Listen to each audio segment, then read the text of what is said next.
الحمد لله نحمده ونستعينه ونعوذ بالله من شرور أنفسنا ومن سيئات أعمالنا أشهد أن لا إله إلا الله وحده لا شريك له وأشهد أن محمدا عبده ورسوله لا نبي بعده اللهم صل وسلم على نبينا وحبيبنا وقدواتنا محمد وعلى آله وصحبه أجمعين فيا عباد الله اتقوا الله وقال الله في القرآن أعوذ بالله السميع العليم من الشيطان الرجيم بسم الله الرحمن الرحيم أحسب الناس أن يتركوا أن يقولوا آمنا وهم لا يفتنون. Apakah manusia mengira bahwa mereka dibiarkan saja mengatakan kami telah beriman, sedang mereka tidak akan diuji? Walaqad fatanna alladziina min qablihim fala ya'lamanna Allahu alladziina shadaqu wa la ya'lamanna al-kadzibin. Sungguh kami akan menguji orang-orang setelah menguji orang-orang sebelum mereka, maka sesungguhnya Allah mengetahui siapa yang benar dan siapa yang berdusta. Shadaqallah wa shadaqa rasuluhu wa ba'du. Jemaah yang mulia, kita bersyukur kepada Allah pada hari ini Allah memberikan kemudahan kepada kita, taufik, hidayah untuk akhirnya bisa melaksanakan ibadah salat Jumat seperti biasa sebagai kewajiban kita sebagai laki-laki mukmin insyaallah. Salawat dan salam Allahumma shalli wa sallim ala Muhammad wa ala ali Muhammad kepada Rasulullah, dan semoga Allah memberikan kebaikan kepada kita dengan agama yang Dia bawa, dan insyaallah kita akan konsisten istiqomah di atas dasar Islam sebagai agama yang telah dinyatakan sebagai agama yang pasti, agama yang benar, agama yang diterima di sisi Allah, dan tidak ada agama yang benar selain Islam. Jamaah yang mulia, zaman kita sekarang ini adalah zaman yang sering kita sebut dengan zaman fitnah. Zaman di mana kondisi umat Islam secara khusus mengalami fitnah dan cukup merata, nyaris di semua dunia Islam termasuk Indonesia. Walaupun model-model fitnah itu bermacam-macam.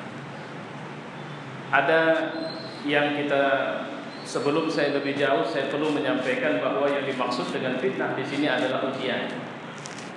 Tapi harus dipahami, tidak bisa tidak bahwa seorang ketika dia mengatakan dia beriman, maka Allah akan menguji.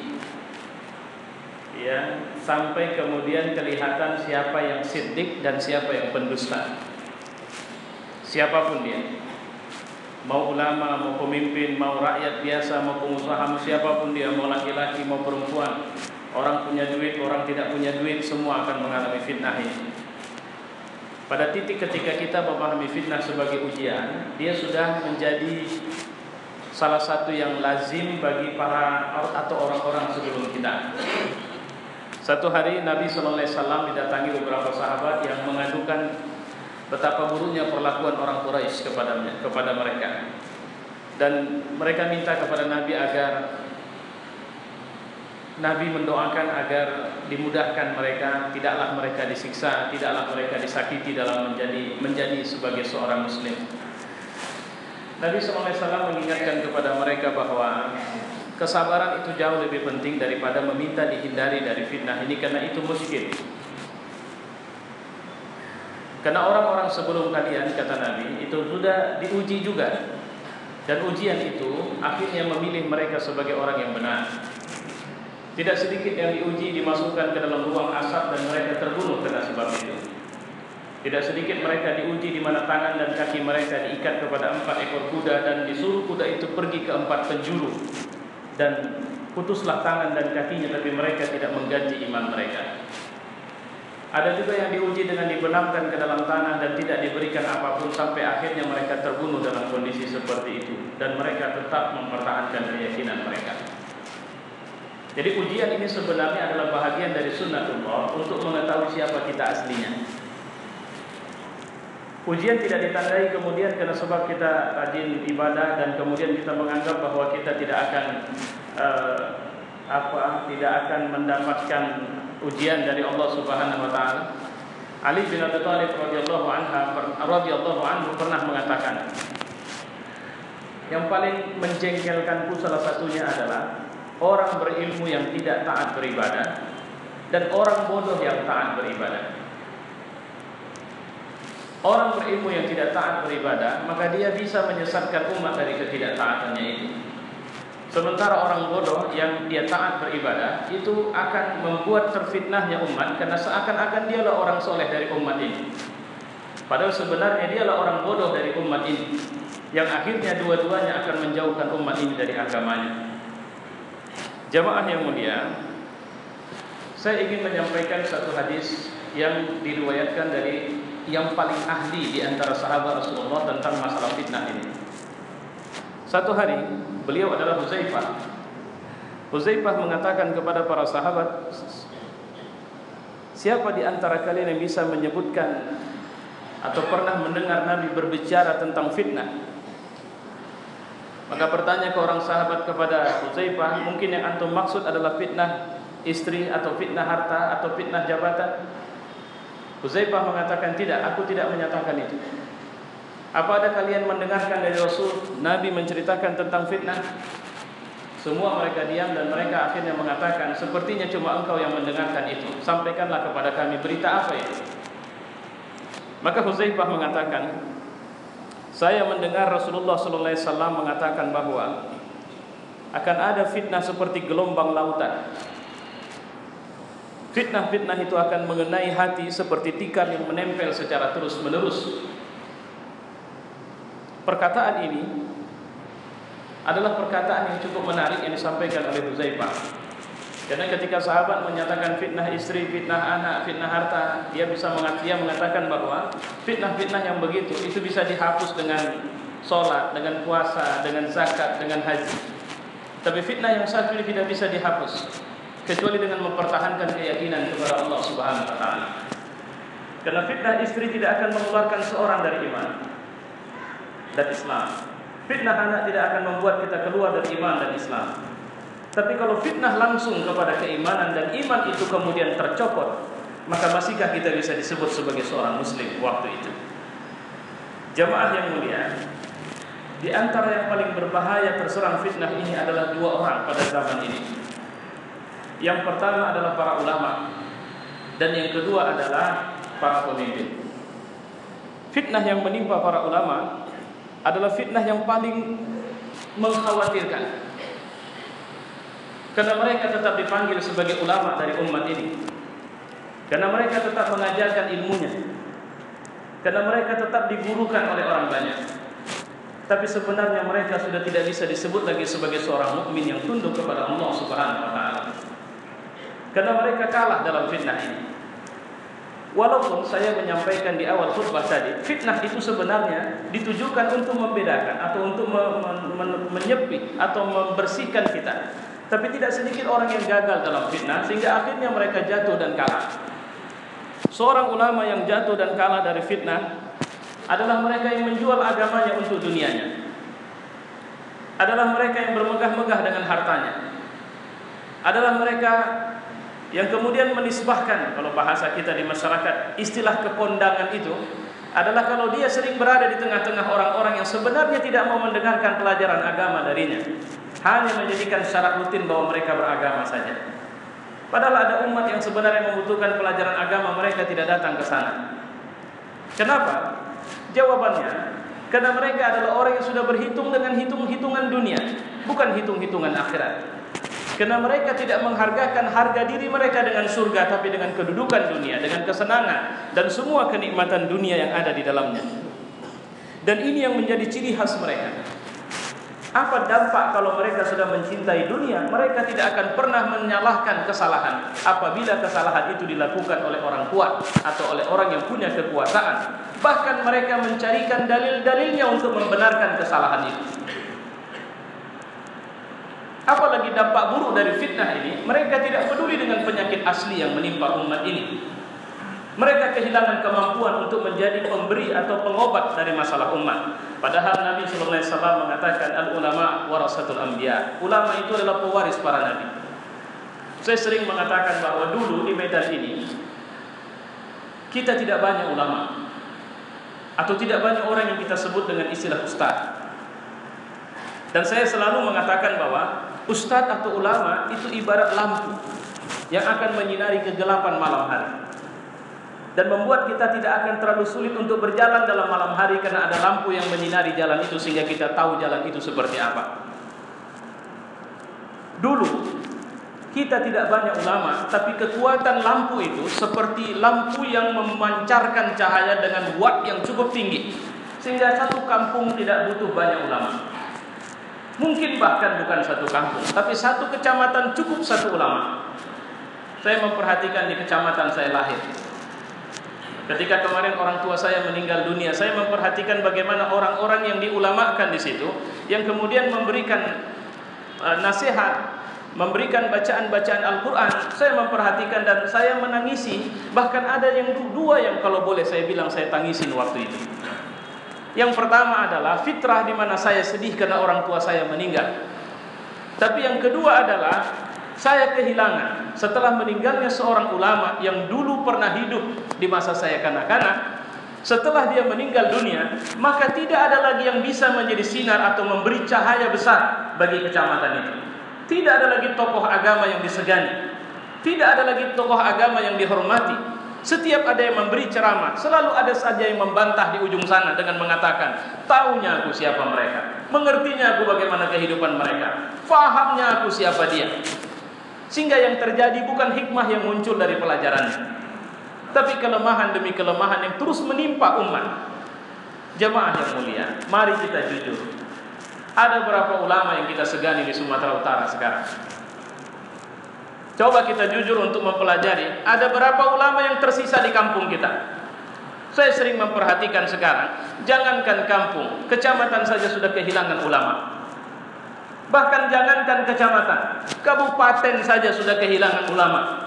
Kota saja sudah kehilangan ulama. Apa yang saya maksud dengan ulama? Kalau bahasa Quran, mereka disebut sebagai orang yang rasa takutnya kepada Allah sangat tinggi.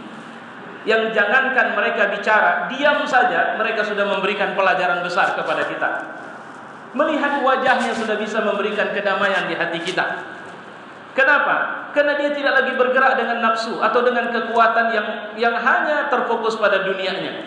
Walaupun dia bukan orang yang tidak pernah salah, tapi setiap kesalahan dia selalu beristighfar. Tidak ada celah di mana dia tidak minta ampun kepada Allah, dan tidak ada waktu yang dia kemudian memberikan pelajaran dengan tidak benar. Artinya dia selalu sungguh-sungguh dalam memberikan pelajaran.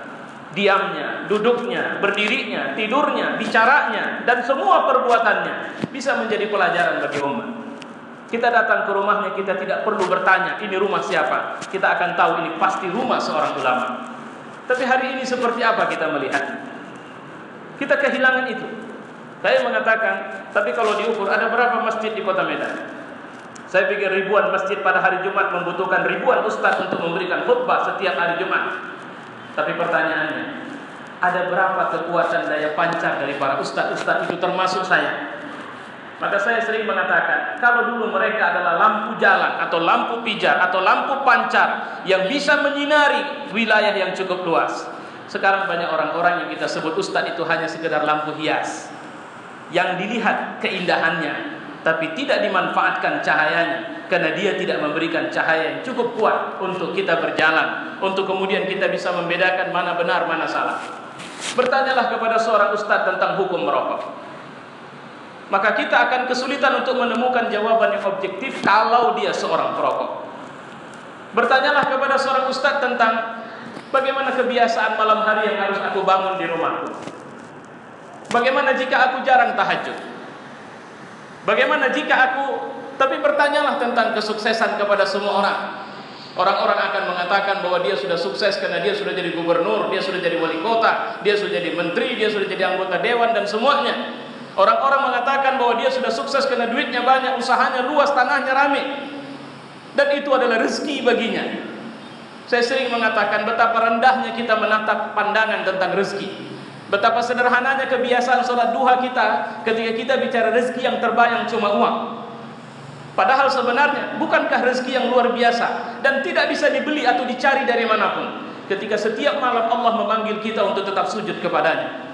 Bukankah banyak orang yang dibangunkan setiap malam untuk bisa nonton bola, tapi mereka tidak dapat rezeki untuk kemudian bisa sujud kepada Allah? Bukankah sebuah rezeki jika kita punya kebiasaan kaki kita melangkah dan melaksanakan sholat di masjid? Bukankah rezeki kalau kita punya kesempatan untuk membaca Al-Quran setiap hari? Bukankah rezeki kalau kemudian kita tidak punya teman orang jahat, tapi kita punya teman orang soleh yang selalu mengingatkan kita?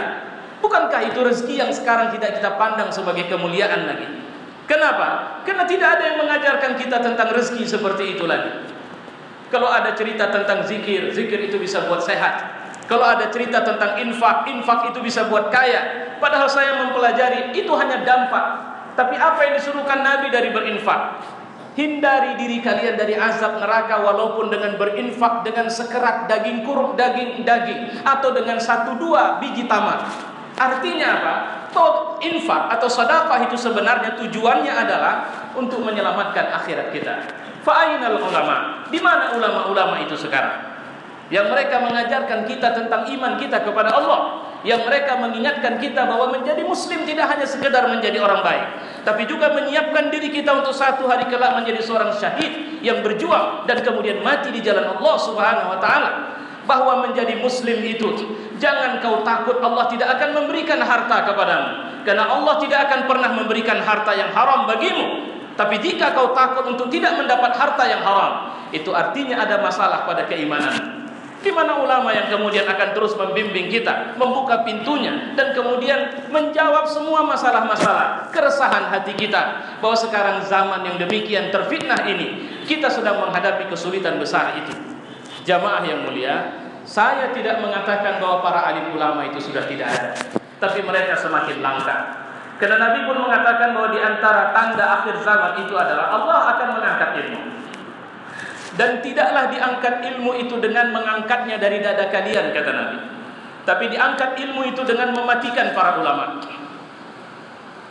yang sehingga setelah kematiannya maka tidak ada ilmu.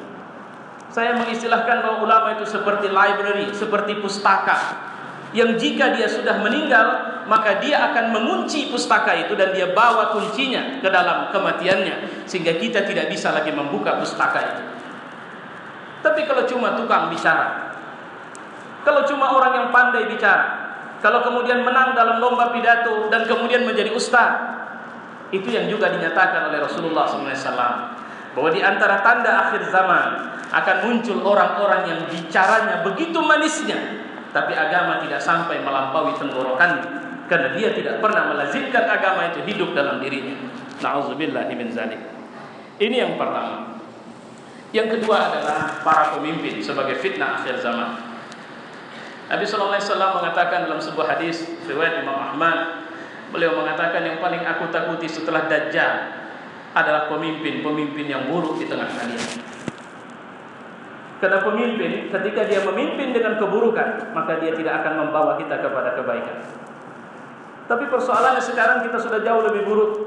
Tidak hanya sekedar pemimpin muslim yang buruk. Karena pemimpin seburuk apapun kita tetap harus memberikan nasihat jika dia seorang muslim, bahkan sebenarnya jika dia seorang kafir sekalipun. Kenapa? Karena dulu ada seorang yang jauh lebih buruk dari pemimpin-pemimpin sekarang. Bahkan dia tergolong pemimpin yang ditakuti, disegani oleh para orang jahat termasuk setan sekalipun. Itulah Fir'aun.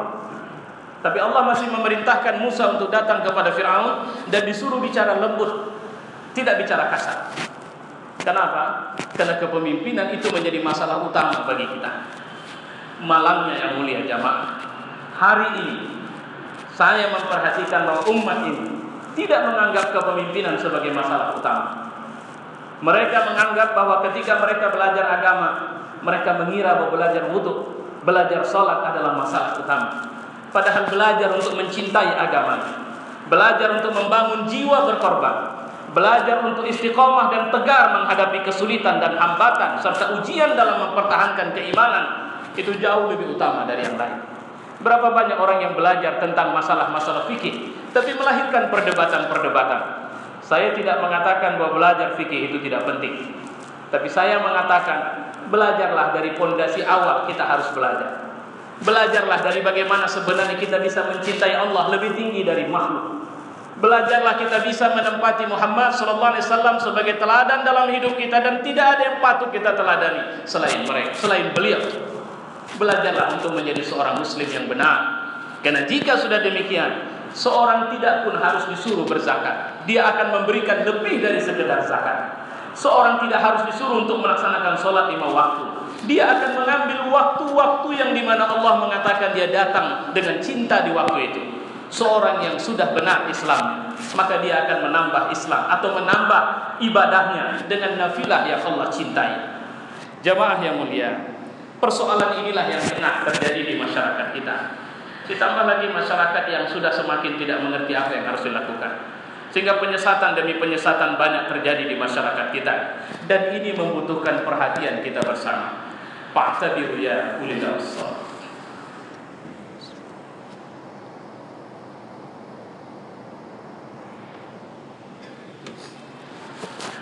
Alhamdulillah, nahmaduhu wa nasta'inuhu wa na'udzu billahi min shururi anfusina wa min sayyiati a'malina. Wassalli wa sallimu ala nabiyyina wa habibina wa qudwatina Muhammad wa ala alihi wa sahbihi ajma'in. Fa ya ibadallah ittaqullah. Wa qala Allah fil Qur'an, a'udzu billahi as-sami'il 'alim minasy syaithanir rajim. Bismillahirrahmanirrahim. Am hasibal ladzina ya'maluna sayyi'at ay yasbiquna sa'a ma yahkumun. Ataukah orang-orang yang mengerjakan kejahatan itu mengira bahwa mereka akan luput dari azab kami? Amat buruk apa yang mereka tetapkan. Jamaah, fakta dari semakin buruknya keadaan kita adalah, saya mendengar orang yang mengajar di alma mater Islam, dan dia bukan sekedar S1. Dia mengatakan bahwa persoalan Syiah misalnya adalah persoalan yang tidak perlu diributkan, karena banyaknya khazanah-khazanah yang bisa kita ambil dari mereka, dan ini hanya masalah perbedaan mazhab saja. Saya mengatakan bahwa ini menunjukkan ketidakfahamannya tentang Syiah. Tapi malangnya, ini kemudian begitu menggejala belakangan ini, ditambah lagi dengan kekuatan para alim kita yang sebenarnya terus mengkampanyekan, ingat, mereka berbahaya di tengah kita. Lihatlah kemarin, ada serombongan orang-orang muslim dari satu negeri yang terdampar atau mungkin memang datang secara khusus ke negeri kita di Aceh. Mereka disebut dengan Muslim Rohingya.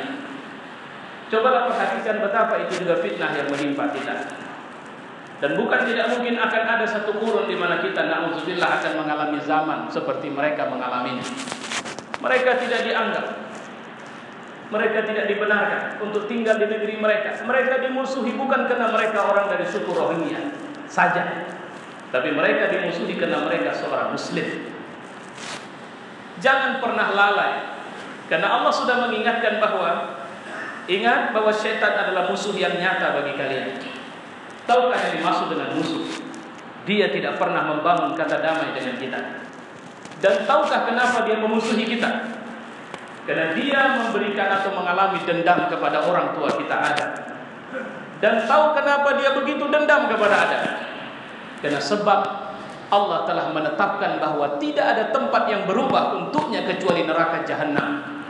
Dan tahukah kita apa yang akan dilakukan oleh makhluk yang tempatnya sudah pasti neraka jahanam? Dia tidak mungkin akan diam membiarkan kita melakukan kebaikan. Dia akan merusak kita di semua sisi, di semua lini, di semua keadaan. Dan dia tidak peduli kita itu. Kenapa? Karena bagi dia apa untungnya dia buat baik sama kita kalau akibatnya tetap neraka. Maka dia akan menyesatkan kita, merusak kita, membiarkan kita melalui jalur yang benar, tapi memerangkap kita di ujung jalur itu. Membiarkan orang-orang baik memasuki kawasan pemerintahan misalnya, tapi merusak mereka setelah di sana dengan dalih yang dibangun. Memang susah. Ini sudah sistem. Tidak mungkin kita keluar dari sistem seperti ini. Budaya suap menyuap ini sepertinya keadaannya darurat.